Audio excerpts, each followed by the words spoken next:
Prime minister Meloni, दोनों देशों के डेलीगेट्स, मीडिया के साथियों, नमस्कार।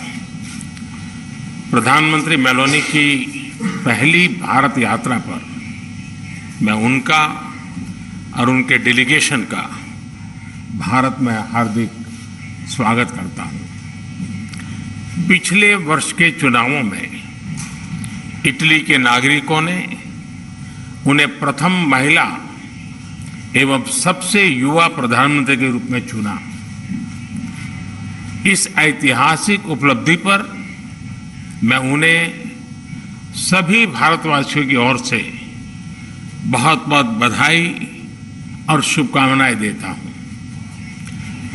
उनके कार्यभार संभालने के कुछ दिनों बाद ही बाली में G20 समिट के दौरान हमारी पहली बैठक हुई थी।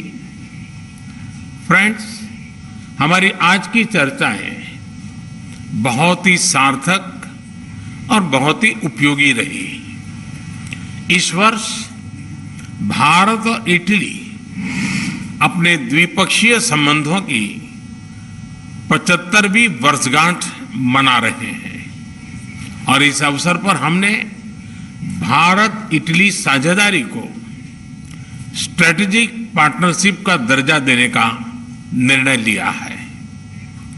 हमने अपने आर्थिक संबंधों को और सुदृढ़ करने पर जोर दिया।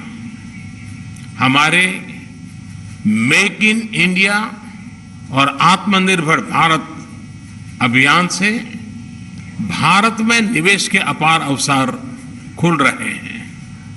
हमने renewable energy, green hydrogen, IT, semiconductors, telecom, space जैसे क्षेत्रों में सहयोग बढ़ाने पर विशेष जोर दिया। भारत और इटली के बीच एक स्टार्टअप ब्रिज की स्थापना की घोषणा आज हम कर रहे हैं, जिसका हम स्वागत करते हैं। फ्रेंड्स, एक और क्षेत्र है जो दोनों देश एक नया अध्याय शुरू कर रहे हैं और वो है रक्षा सहयोग का।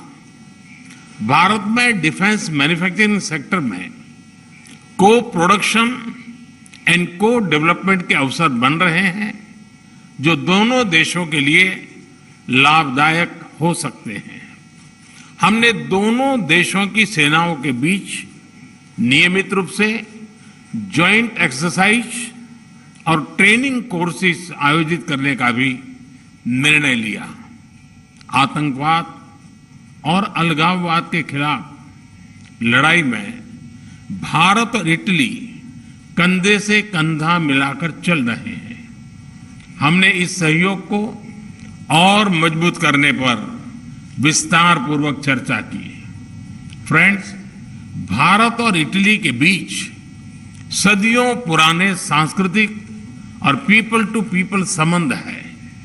हमने वर्तमान समय की अवस्था का अनुसार इन संबंधों को एक नया स्वरूप और नई ऊर्जा देने पर विचार विमर्श किया। दोनों देशों के बीच migration and mobility partnership agreement पर चर्चा चल रही, उस पर जो चल रही वार्ता का विशेष महत्व है।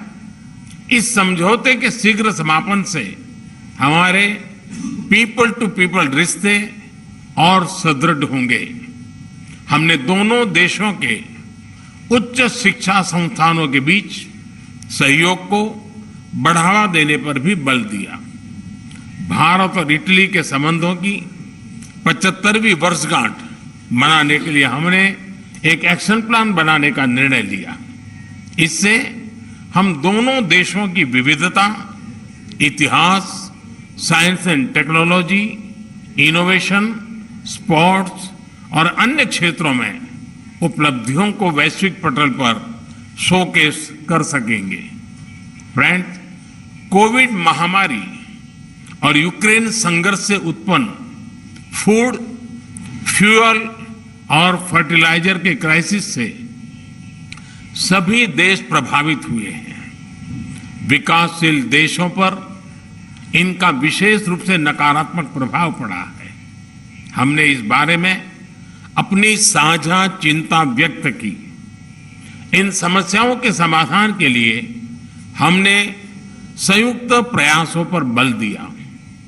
भारत की G20 अध्यक्षता में भी हम इस विषय को प्राथमिकता दे रहे हैं। यूक्रेन संघर्ष के शुरुआत से ही भारत ने यह स्पष्ट किया है कि इस विवाद को केवल डायलॉग और डिप्लोमेसी के जरिए ही सुलझाया जा सकता है और भारत किसी भी शांति प्रक्रिया में योगदान देने के लिए पूर्ण रूप से तैयार है। हम इंडो पैसिफिक में इटली की सक्रिय भागीदारी का भी स्वागत करते हैं।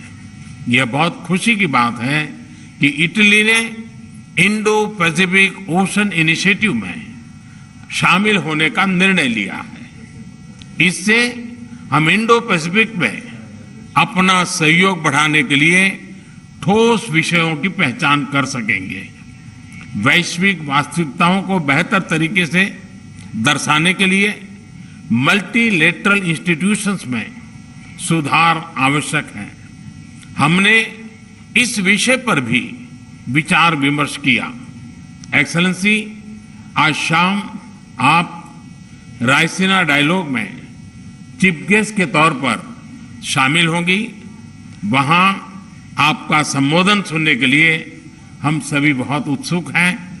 आपकी इस भारत यात्रा और हमारी उपयोगी चर्चा के लिए आपका, आपके डेलीगेशन का बहुत बहुत धन्यवाद।